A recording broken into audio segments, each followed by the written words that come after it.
السلام علیکم ورحمۃ اللہ وبرکاتہ۔ ناظرین، آپ کی خدمت میں پیغام رمضان ڈیلی سیریز کے عنوان سے یومیہ ایک حدیث شریف پیش کی جائے گی۔ اللہ تبارک و تعالیٰ کی ذات سے امید ہے اور ساتھ ساتھ دعا ہے کہ اللہ تعالیٰ ہمیں حدیث مبارک کے مطابق عمل کرنے کی توفیق نصیب فرمائے۔ درس حدیث نمبر 1، رمضان کا تعارفی خطبہ۔ سیدنا حضرت سلمان فارسی رضی اللہ تعالیٰ عنہ ارشاد فرماتے ہیں کہ شعبان کی آخری تاریخ کو نبی اکرم صلی اللہ تعالیٰ علیہ وسلم منبر پر تشریف فرما ہوئے اور آپ علیہ السلام نے مختصر خطاب فرمایا، جس میں رمضان سے متعلق کچھ اہم ہدایات اپنی امت کو تعلیم فرمائی، جن کی تفصیل کچھ یوں ہے۔ اے لوگو، تم پر ایک عظیم اور مبارک مہینہ سایہ فگن ہونے والا ہے، ایسا مہینہ جس میں ایک ایسی رات ہے جو 1000 مہینوں سے بہتر ہے، یعنی شب قدر۔ اگر اس ایک رات میں عبادت کر لی جائے تو 1000 مہینوں کی عبادت سے زیادہ کا ثواب ملتا ہے۔ اللہ تعالیٰ نے اس مہینے کے دنوں کا روزہ فرض فرمایا اور راتوں کی عبادت نفل قرار دی، یعنی خصوصی طور پر تراویح کی نماز۔ جو شخص اس مہینے میں ایک نیک عمل کے ذریعے قرب خداوندی حاصل کرے گا، وہ ایسا ہی ہے جیسے دوسرے مہینے میں فرض عمل کرے، یعنی نفل کا ثواب فرض کے درجے تک پہنچ جاتا ہے۔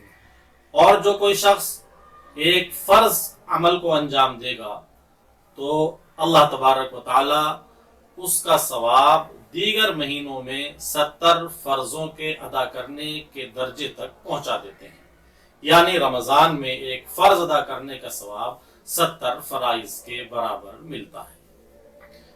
حضور پاک علیہ السلام نے آگے ارشاد فرمایا، اے لوگو، یہ صبر کا مہینہ ہے اور صبر کا بدلہ جنت ہے، اور یہ لوگوں کے ساتھ خیرخواہی اور ہمدردی کرنے کا مہینہ ہے۔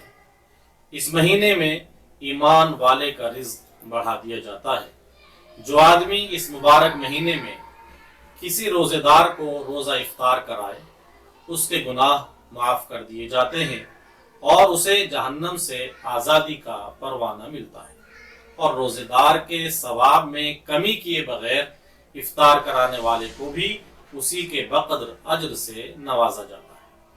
یہ سن کر صحابہ کرام رضوان اللہ علیہم اجمعین کے ذہنوں میں ایک سوال پیدا ہوا، اور اسی سوال کا اظہار صحابہ نے ان الفاظ میں فرمایا، اے اللہ کے رسول صلی اللہ علیہ وسلم، ہم میں سے ہر آدمی اپنی غربت اور اپنی مفلسی کی وجہ سے اپنے اندر اتنی وسعت نہیں پاتا کہ دوسرے کو باقاعدہ افطار کرائے، یعنی اس کو افطار کی دعوت دے اور اس کے ثواب سے بہریاب ہو۔ رحمت عالم صلی اللہ علیہ وسلم نے اپنے جانثار صحابہ کو ایسا پیارا اور خوبصورت جواب عنایت فرمایا جس سے ان کی مایوسی خوشیوں میں تبدیل ہو گئی۔ آپ علیہ السلام نے ارشاد فرمایا، اللہ تعالیٰ یہ انعام ہر اس شخص پر کرتا ہے جو کسی بھی روزے دار کو ایک گھونٹ دودھ یا ایک عدد کھجور، حتیٰ کہ ایک گھونٹ پانی پلا کر بھی روزہ افطار کرا دے۔ ہاں، جو شخص روزے دار کو پیٹ بھر کر کھانا کھلائے تو اللہ تعالیٰ اسے قیامت کے دن میرے حوض کوثر سے ایسا پانی پلائیں گے جس سے کبھی پیاس نہیں لگے گی، یہاں تک کہ وہ جنت میں ہمیشہ کے لیے داخل ہو جائے گا۔ اسی سلسلہ کلام کو رسول اللہ صلی اللہ علیہ وسلم نے اور آگے بڑھاتے ہوئے ارشاد فرمایا، یہ ایسا مہینہ ہے جس کا پہلا عشرہ رحمت ہے، درمیانی عشرہ مغفرت ہے اور آخری عشرہ جہنم سے آزادی کا ہے۔ جو شخص اس مہینے میں اپنے غلام یعنی خادم اور ملازم وغیرہ کے بوجھ کو ہلکا کر دے اور کام کم کر دے تو اللہ جل شانہ اس کی مغفرت فرماتے ہیں اور آگ سے آزادی عطا فرما دیتے ہیں۔ اے لوگو، اس مہینے میں 4 چیزوں کی کثرت رکھا کرو۔ نمبر 1 کلمہ طیبہ یعنی لا الہ الا اللہ۔ نمبر 2 استغفار یعنی استغفر اللہ ربی من کل ذنب واتوب الیہ۔ اور نمبر 3 جنت کی طلب یعنی اسألک الجنہ، اور جہنم سے پناہ یعنی اعوذ بک من النار۔ حضرت اسألک الجنہ مطلب؟